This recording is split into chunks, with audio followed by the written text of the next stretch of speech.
Ohio State and Alabama. Two of the best. They bring nobility, they bring dignity, they bring honor, and they bring excitement. We got an opportunity to maybe write one of the best stories ever in college football history. He's got a touchdown. Hurley is Harris. Devontae Smith. Here we go. The guy you're going to play against may be the best guy you played against all year. This is a feeling like no other. I'm happy. It really don't matter what we play, just spot the ball.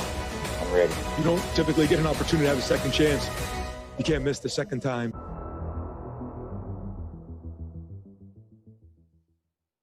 Two-time national champion, Heisman Trophy winner, our friend Tim Tebow with us now. Tim, always good to see you. Happiest of New Year's. And obviously, you know I want to ask you about Monday night, the big national championship game down in Miami. I know you're going to be there. But first, I want to ask you this. It is playoff weekend. We're very excited about that as well. What's one of your favorite playoff memories?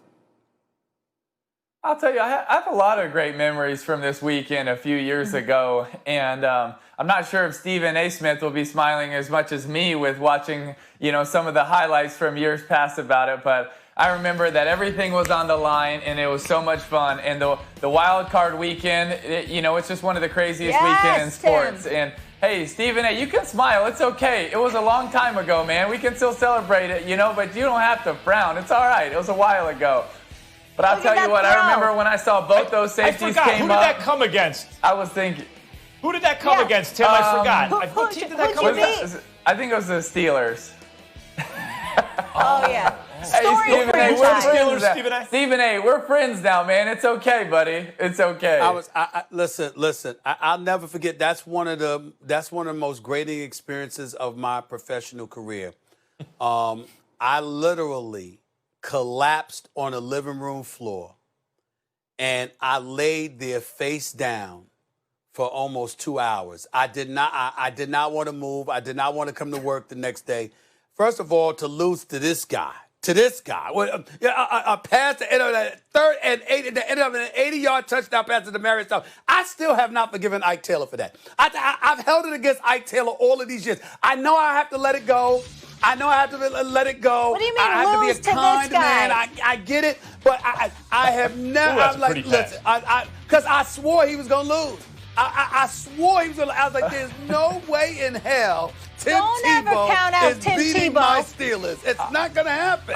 It's not gonna happen. I love that it's 9 years later and he's still taking shots. Lose to this guy. Listen. He's my friend. Yeah, come on. He's my friend. I love Tim Tebow. So I will say this, because I love Tim Tebow so much, and it was a long time ago, I'm going to try to let it go. Maybe sometime in the near future, I'll finally be able to let it go with Ike Taylor. I'll finally be able to forgive him. I've had no desire to ever see the man or talk to the man in life, Ike Taylor, because of that one play. I haven't. Well, you need to just give Demarius Thomas a lot of credit. It's not just on Ike Taylor. Demarius made a heck of a play. That's an amazing play. But damn it, Ike Taylor's job. It was Ike Taylor's job to stop that play. It was his job to stop it from being a great play by Demarius Thomas. Okay. My goodness. All right. Well, this guy won 2 national championships, played 2 professional sports, Heisman Trophy winner, handsome, motivator of men, total package, Tim Tebow. And now you're an analyst with college football, so let's go there now. Okay, Monday night down there in Miami, which players do you think are going to have the biggest impact? Because there's a lot of household names. Listen, I think it's Justin Fields, either good or bad. I think Justin Fields is going to have the most on him. I think he's going to be asked to have another amazing game from the pocket, but then I also think that he has to have an amazing game with his legs and his athletic ability. I think what we also need to remember about Justin Fields is he's not only a great quarterback, he's one of the most elite athletes on the field, period. Out of all positions, he's a 4'4" runner, he's a 500-pound squatter, he's a great athlete, and I hope that he's healthy because I think that is a key for this game for Ohio State, for them to be in it, is he has to use his arms like he did, but he also has to use his legs because of the way Alabama's defense is going to play him. Let me tell you something, man, okay? That last part you brought up is where the problem begins. That shot he took from Skelski, okay, that, by the way, I didn't think the man needed to be ejected for the second consecutive year from the, I mean, what the hell is he supposed to do? His arms are out. I mean, what is he supposed to do? Be like the Men in Black movie where your head shrinks into your body so you don't lead with your head or something? His arms were out, for crying out loud. How are you going to eject him from that game? College football sometimes gets on my last nerves with that nonsense. But I'll tell you this. Justin Fields' ribs were pretty hurt. Now, the man can throw. He's athletic. We get all of that. But you know where I'm going, Tim. Who's he going against? Alabama. Guess what? I don't care what he does. It doesn't matter. He's going down, okay? The Crimson Tide, Nick Saban and the crew, Mac Jones, who's going to be a first-round pick. I hope he falls to the Steelers, by the way. I hope the Steelers grab him. Last lady gets picked up by the Steelers because we know Ben Roethlisberger's on his last leg. Najee Harris running the football. Devontae Smith catching the football. Let me tell you something. Ohio State is big time. I have mad respect for them, but Justin Fields is not 100%. And those dudes are Alabama. All day, every day, wins the national championship Monday night. That's right, I said it.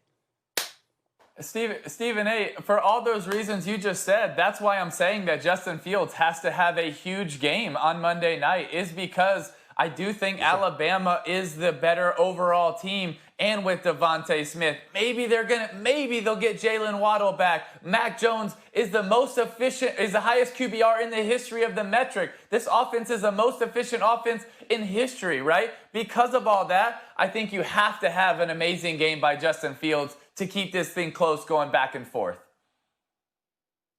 I want to ask you about a quarterback who won't be playing.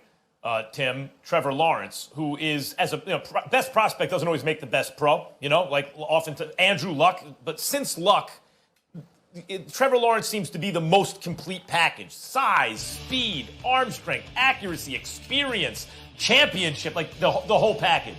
When you look at recent #1 overall picks at the quarterback position, like, a couple of Big 12 guys, Baker Mayfield and Kyler Murray, how does he stack up to those guys, do you think? I think that Trevor has everything that you want. You just named a lot of the attributes you would want in a first pick in the draft quarterback. I think he has all of them. The other things I would add is I think that he has a lot of moxie off of the field and the way he carries himself. I think he'll be able to lead an organization. I think he has all those things. I think if you're grading him, he probably grades a little bit higher than some of the other guys. But I totally agree with you, Max. It doesn't mean that you're going to be the best quarterback. I still think that it's important what team he goes to. Is it a good fit for him? Are they going to play to his strengths? Listen, I think Tebow did an amazing job of coaching this kid, and he's been put in a great system. And I think that he should be the #1 pick. But I also think it matters. The team needs to be able to protect him, to take care of him, to put playmakers around him, because it doesn't matter how good you are at quarterback. If you don't have a supporting staff around you, then you're not going to be successful. I think Trevor brings everything to the table, real quick, but I still think do you think how would you compare him to Joe Burrow? I know Burrow is older and is hurt now, but how would you compare him to Joe Burrow as a quarterback prospect? Burrow beat him in the big game last year, but as a prospect, how would you compare him to Joe Burrow? I think Trevor has way more elite talent. I think Joe Burrow right now has a little bit more of an elite mindset. Just his confidence is outrageous for Joe Burrow. And I would say if I was splitting them, I would say Joe Burrow, I'm going to give the edge to his moxie and his it factor right now. And the skill set, I'm going to give the edge to Trevor Lawrence. Okay, watch Tim in the coverage of our Monday Night National Championship game, all of our ESPN platforms. Tim, before I let you go, I got to ask you this. What do you make of your... Stephen A., what do you make of your former coach, Urban Meyer? Apparently Jacksonville's... Oh, my goodness. Can I speak, please? What do you make your former coach, Urban Meyer, being targeted by the Jacksonville Jaguars?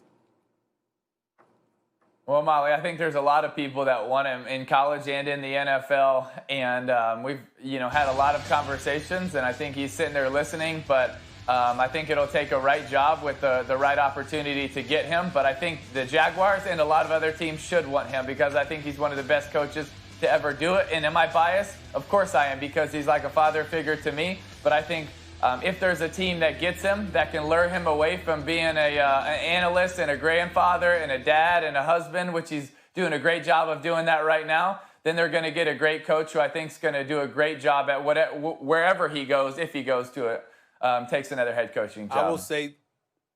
I will say this real quick, and I am not biased.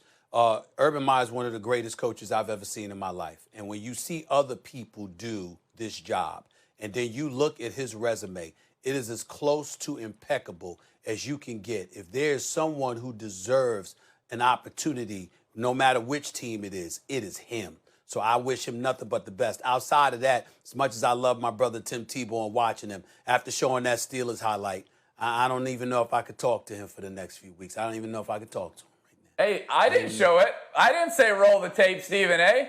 That was your producers did that. You knew what you were going to say. That was you your told people them. You did told them to show that That tape. was your people did that. Blame me. I'll take the blame. Tim, enjoy the game down there and get some Congratulations sun on that for me in playoff win, Miami. Tim. Always good to see you. Be safe. Good to see you guys. All right, we'll talk to you.